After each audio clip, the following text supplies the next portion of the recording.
Grabe, Bench, kung alam ko lang na ganito ka-affordable ang premium, sana matagal ko nang sinimulan.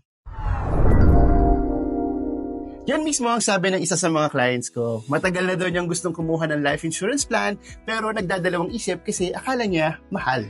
So, share ko sa inyo kung ano ba yung kinuha ng client na to. So, it's a traditional life insurance plan from PruLife UK. It's called PruLove for Life.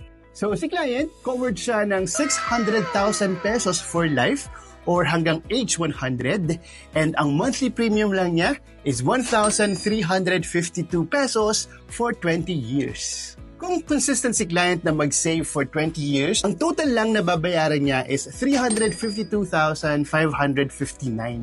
Pero day 1 pa lang, covered na siya ng 600,000 pesos. Sobrang sulit, di ba? And since PruLove for Life is a traditional life insurance policy, meron siyang guaranteed cash value and accumulated dividends na pwede niyang ma-access in the future. At age 65, ang projected na aabot sa 632,979 ang guaranteed cash value plus accumulated dividends. Halos doble ng binayad niya. Pinili ni client ang 20 years to save para talagang mas affordable. Pero meron din siyang option for 5, 10, or 15 years to pay. Depende sa budget. And kung gusto mo pa na mas maka-discount, mas mura ang annual payment compared sa monthly.